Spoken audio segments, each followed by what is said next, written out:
pemirsa nih pasti pengen tahu banget nih Nisa. Tadi yang sempat kita bahas loh, makanan yang bikin gigi keropos tuh apa aja sih?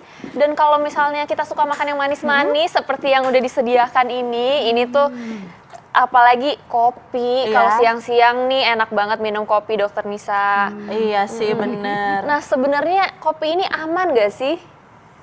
Kopi. Untuk gigi nih dok. Untuk gigi ya. Kopi ini sebenarnya kalau kopinya sendiri itu tidak masalah. Yang bermasalah setelah dia dicampur dengan gula. Nah gulanya inilah yang bisa menyebabkan permasalahan di gigi. Iya benar. Karena terutama kita kan ngebahas tentang gigi keropos ya dok ya. Gula itu sangat bikin gigi keropos ya dok ya. Betul. Tapi kalau kopi sendiri tuh sebenarnya hanya menyebabkan pewarnaan ya dok ya. Cuman kopi ini sebenarnya bagus juga buat kesehatan. Tapi untuk gulanya, nah kadar gulanya yang tinggi di dalam kopi inilah yang bisa menyebabkan gigi kita menjadi mudah keropos. Oke, berarti minum kopi nggak usah pakai gula enaknya ya, dok? lebih bagusnya begitu untuk kesehatan gigi. Dokter Divya, bisa nggak minum kopi nggak pakai gula? Bisa dicoba. Pahit ya. Saya tuh suka minum kopi nggak pakai BTW gula. dok, ini masangnya kebalik nih. Tadi terpasang seperti ini, harusnya dibalik ya seperti ini. Berarti yang masang nih bukan dokter gigi pastinya. Betul. Nah dok, ini gimana nih dok? Kalau makanan lain yang bisa membuat makanan gigi berlubang atau gigi keropos, yang mana lagi dok yang paling parah di antara semua ini dok? Coklat yang lengket ini juga bisa menimbulkan gigi gampang keropos. Kalau misalnya minuman dok, hot coklat tuh tadi sempat aku bahas sama dokter Nisa, soalnya tuh enak banget dok. Hot coklat itu juga bisa menimbulkan keropos gigi karena dia ada kandungan gula dan coklatnya itu biasanya agak lengket dan suka meresap ke permukaan gigi, terutama fisur-fisur seperti ini kita lihat ya. Di sini kan ada garis-garis daripada gigi, kita sebut fisur-fisur gigi. Nah kalau ini menempel makanan yang lengket atau gula itu bisa menyebabkan gampang terjadi keropos gigi. Oh ini ya dok ya, di gigi yang mengunyah ini ya dok ya, gigi yang kotak-kotak ini ya dok ya. Jadi di sela-selanya ini, di fisur-fisurnya ini sering nempel ya dok. Sering nempel makanan dan agak susah dibersihkannya. Iya, sama ini ya dok ya, pinggir-pinggiran ini juga ya dok pinggiran ya. sela-sela giginya juga begitu. Antara gigi dengan gusi juga gampang untuk timbulnya plak di sana. Oke, ini mungkin masyarakat juga penasaran dok, kalau gigi keropos itu tuh sebenarnya awalnya tuh karena apa sih dok? Apa karena mungkin kita bisa lihat dari plaknya dulu atau akan tiba-tiba ngilu-ngilu terus tiba-tiba keropos? Gimana sih dok sebenarnya? Proses daripada karies itu sebenarnya adalah plak yang menempel pada permukaan gigi. Plak itu isinya dari sisa makanan, air liur dan bakteri. Jadi kalau ada plak, ada bakteri, itulah baru menyebabkan terjadinya keropos. Gitu. Karena kalau plak itu langsung dibersihkan, tidak ada waktu yang lama ditunggu untuk pembersihannya, dia tidak akan terjadi karies karena bakterinya itu tidak mengabulasi si plak itu menyebabkan kumannya menjadi karies pada gigi. Karena tidak didemineralisasi emailnya. Oke. Nah dok, ini kan di depan kita ada minuman nih dok ya, minuman bersoda. Nah ini kira-kira bisa nggak ya menyebabkan gigi keropos? Pemirsa penasaran kan? Tunggu dulu dok, jangan dijawab dulu. Nah, pada penasaran kan pemirsa di rumah? Makanya jangan kemana-mana, tetap di Ayo Hidup Sehat.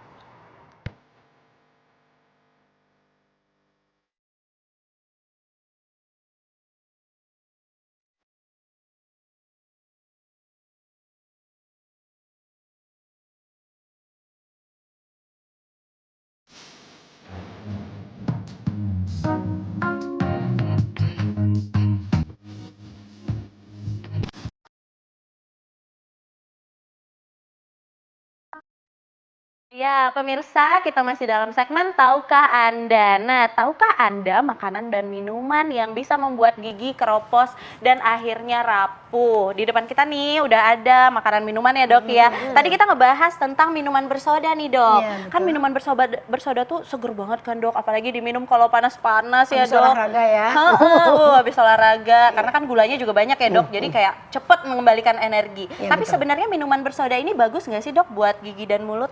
Nah ini yang pemirsa sekalian harus tahu juga dari minuman bersoda ini. Sebenarnya minuman bersoda ini adalah kandungan gulanya cukup tinggi. Kalau nggak salah satu kaleng itu 375 375 mili itu dia mengandung gula itu sekitar 50 gram. Wah, kalau misalnya satu gelas ini kira-kira semananya ya dok? Segini ya dok ya? Iya gulanya. Jadi satu kaleng gitu 5 gram gula. Jadi 5 gram gula itu sama dengan 5 sendok makan atau 12 sendok teh. Gula. Banyak banget, Banyak Dok. sekali gulanya iya. pemirsa. Sementara WHO menyarankan untuk gula ini adalah sehari kebutuhan sehari nih kita gula itu cukup 6 sendok teh. Jadi bayangin satu gelas ini, satu kaleng itu mengandung 12 sendok gula gitu. Segitu tingginya kadar gulanya di dalam minuman bersoda ini. Nah mungkin masyarakat juga penasaran dok, selain gulanya, sodanya sendiri itu gimana sih dok untuk email gigi? Apakah bahaya, bisa merusak atau gimana nih dok? Dia kan ada kandungan asamnya, jadi biasanya dia bisa mengikis atau mendemineralisasi email, jadi meluluhkan emailnya gitu. Jadi itu yang menyebabkan, jadi nanti giginya menjadi sensitif. Kalau Jadi sensitif, emalnya tipis ya, dok ya? Emalnya jadi tipis, kemudian kalau tipis dia kan gampang terjadi keropos karena penempelan plaknya di situ menjadi lebih cepat gitu. Sehingga penembusan atau merusak giginya itu jauh lebih cepat dibandingkan gigi yang tidak ada, dibandingkan dengan gigi yang tidak tipis gitu emailnya. Nah dok, ini banyak juga nih masyarakat yang bertanya-tanya, termasuk pasien saya nih dok. Katanya bagaimana kan kalau misalnya soda yang biasa itu kan gulanya banyak, tapi kan sekarang lagi ada nih soda yang plain, yang tanpa gula. Iya, nah itu bagaimana tuh dok? Apakah juga merusak atau tidak? Kalau itu memang kadar gulanya rendah. Sebenarnya semua minuman ini dan makanan yang manis, walaupun yang lengket sekalipun, kalau kita membersihkan setelah mengkonsumsi itu dengan benar, dia tidak akan terjadi proses karies. Jadi intinya adalah kalau setelah minum makanan yang lengket dan manis, kita bersihkan dengan cepat karena untuk terjadi pengeroposan itu dia butuh waktu. Jadi waktu yang panjang itu biasanya 20 sampai 30 menit. Itu setelah kita mengkonsumsi makanan baru terjadi proses bakteri menghancurkan situasi gigi. Oke, jadi gimana nih dok saran untuk masyarakat kalau misalnya gimana dok? Kalau misalnya setelah minum minuman yang bersoda dok, apalagi yang manis-manis, ini mungkin harus kumur-kumur kah? Harus langsung sikat gigi atau minum dibilas dengan air putih saja sudah cukup atau air hangat? Gimana dok baiknya? Jadi kalau saran dari kedokteran gigi sebenarnya minum soda ini disarankan untuk memakai sedotan karena kalau soda dipakai sedotan jauh lebih enak daripada kopi pakai soda, nggak susah ya, nggak nikmat katanya. Nah, yang pertama pakai sedotan, yang kemudian kedua biasa disarankan untuk kumur-kumur setelah kita mengkonsumsi minuman bersoda kayak makanan yang lengket, kita kumur-kumur. Paling bagus lagi kita pakai dental floss untuk membersihkan di sela-selanya karena memang bagian itu yang paling sering ditempeli dengan kotoran-kotoran gitu. Kemudian baru kontrol ke dokter gigi 3 atau 6 bulan sekali. Oke, nah dok ini selain itu ini ada cuka nih dok, ini cuka pempek nih kayaknya ya warnanya begini. Ini gimana nih dok untuk pecinta pempek atau makanan yang asam-asam? Saya sendiri sebenarnya suka banget nih dok. Ini tuh tapi emang katanya nih bahaya juga nih dok, bisa bikin gigi keropos. Itu gimana dok? Jadi kadar asamnya yang tinggi di pempek ini atau dari buah-buah yang kandungan asamnya tinggi itu juga bisa mempermudah terjadinya proses karies gigi atau keropos gigi karena kandungan asamnya ini tadi yang saya bilang meluluhkan emalnya, jadi kayak menghancurkan emal itu dengan gampang.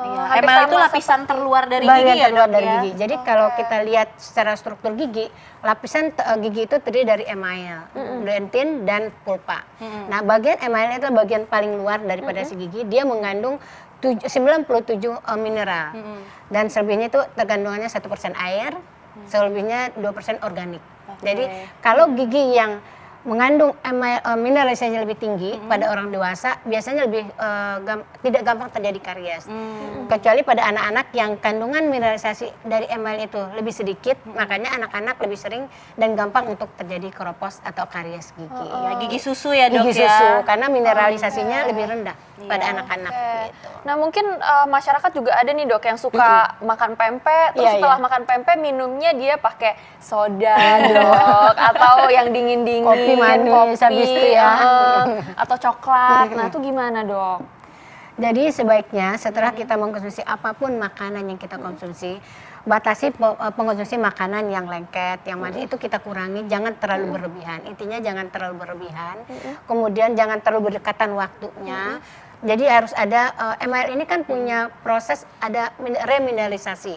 Jadi untuk proses pengembalian mineralnya supaya menjadi bagus lagi itu ada proses waktu. Jadi kalau untuk pencegahan bukan berarti kita tidak boleh makan begini tapi dikurangin. Yang kedua yang tadi saya bilang harus segera berkumur-kumur setelah mengkonsumsi makanan, sikat gigi yang benar pagi dan terutama sebelum tidur. Iya benar. Soalnya kalau misalnya sebelum tidur itu bakterinya berkembangnya lebih cepat. Pas lagi tidur ya dok ya. Ya betul sekali. Nah dok, ini ada pasien saya juga bertanya nih dok. Tadi dokter sempat ngomong kalau gigi susu itu lebih cepat keropos ya dok ya, lebih cepat berlubang dibandingkan gigi dewasa. Tapi bagaimana sih dok kalau misalnya orang dewasa itu ada perbedaan nggak sih dok? Misalnya dia usia dewasa muda atau udah tua atau menengah-menengah, apa keropos ini hanya diderita anak kecil sama orang dewasa muda atau bahkan orang yang tua juga keropos, gimana dok? Jadi untuk keropos ini kan ada proses. Jadi ada proses sisa makanan yang terkumpul, terbentuk plak, kemudian ada proses bakteri di situ, itu yang menimbulkan terjadinya karies gigi. Nah, cuman memang kalau pada anak kecil, susunan lapisan emal mineralisasinya itu dia lebih rendah, sehingga pada anak-anak dia lebih gampang karies karena memang mineralisasi dari giginya yang sedikit. Tapi dibandingkan dengan orang dewasa, mineralisasinya dari emalnya itu jauh lebih banyak, yaitu 97%. Sehingga otomatis orang dewasa akan lebih tidak gampang terjadi karies dibandingkan dengan anak-anak. Bukan berarti orang dewasa tidak mudah terkena karies. Jadi maksudnya dia kalau makan makanannya manis terus tidak dibersihkan, plak menempel dalam cukup waktu yang lama di dalam mulut tanpa dibersihkan, pasti akan terjadi karies juga pada orang dewasa. Gitu. Berarti ini sebenarnya bisa menyerang siapa saja dari tidak segala mengenal usia ya betul dok sekali. ya. Oke, nah dok, tapi ini kalau misalnya emalnya jadi agak keropos atau misalnya rusak itu lebih sering di anak-anak kan dok ya. Lebih Tapi kalau gampang, misalnya usia dewasa dok, efek buruknya tuh bisa terjadi apa dok? Apakah ada penyakit yang lebih bahaya gitu atau misalnya bisa keropos juga? Karena kalau misalnya udah dewasa kan nggak numbuh lagi tuh dok, beda sama anak-anak. Jadi gimana tuh dok? Jadi memang kalau pada orang dewasa kita harus sangat hati-hati dalam menjaga kebersihan mulut dan kesehatan mulut. Karena kalau orang dewasa ini karies, dia tidak akan tumbuh lagi. Misalnya giginya udah karies. Proses karies itu biasanya kan ada lapisan-lapisan gigi. Jadi permukaan emal dulu, kemudian di bawah emal itu ada lapisan dentin, dia rusak dentin, kemudian dia rusak di bawah lapisan dentin itu ada pulpa atau saraf gigi. Disitulah terjadi gangren nanti. Gangren ini yang menyebabkan gigi jadi busuk. Kalau gigi busuk, akhirnya terjadilah infeksi.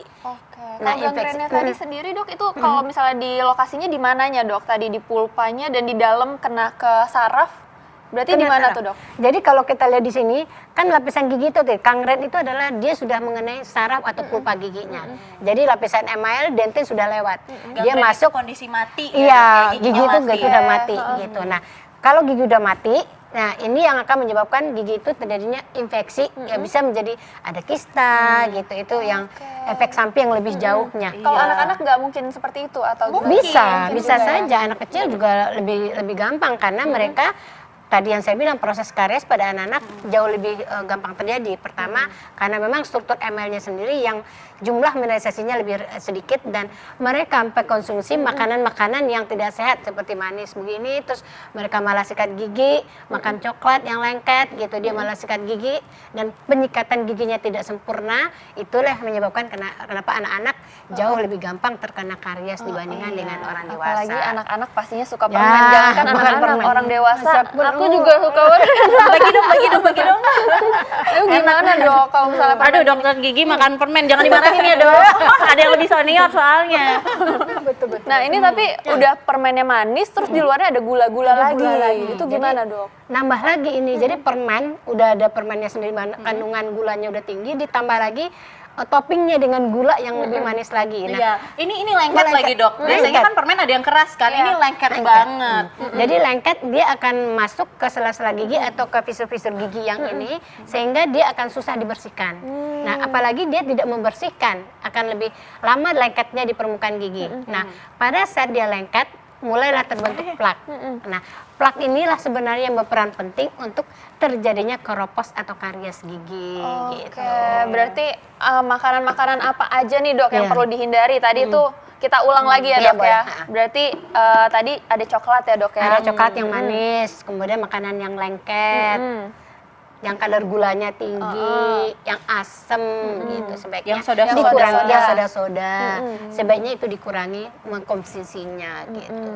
Oke dok, misalnya Iya. suka banget nih dok, itu mungkin ada boleh satu minggu berapa kali gitu? Kalau saya saran dari minimal biasanya untuk anak-anak kecil ya kita sarankan kita jatah. Misalnya 2 hari sekali atau 1 bulan sekali dia bisa boleh makan yang lengket gitu. Nah kita juga harus menghimbau kepada orang tua bahwa setiap anak-anak selesai mengkonsumsi makanan ini disarankan untuk dia minimal kumur-kumur yang mereka bisa lakukan supaya si makanan tadi tidak begitu lama menempel di permukaan gigi. Ya, dan menggunakan dental floss ya dok Dental kalau nggak floss bisa ya, ya. ya. Kalau nggak bisa dental floss, sekarang ada namanya mouth spray yang bisa disemprot ke celah gigi sehingga plak-plak itu dan sisa-sisa makanan bisa terbuang semua dengan menggunakan itu. Terima kasih banyak ya Sama-sama. dokter, informasinya Sama-sama. berguna Ya. sekali. Nah Kak Sheila, selanjutnya kita akan ngebahas tentang makanan pedas nih Kak Sheila. Bubuk-bubuk cabe tuh sekarang lagi hits banget. Kayaknya makanan apa aja ada bubuk cabenya. Iya itu enak banget, apalagi kalau misalnya kita pergi ke luar negeri itu kan simple ya, dibawa Iya. dalam tas ya dok betul, ya. betul. Terus makan pedas tuh enak banget, meningkatkan nafsu Bener makan tentunya banget. Kak Sheila. Tapi sebenarnya nih pasti masyarakat penasaran, ini aman gak sih untuk kesehatan apalagi untuk pencernaan nih. Nah saat lagi kita akan bahas, jangan kemana-mana, tetap di Ayo Hidup Sehat.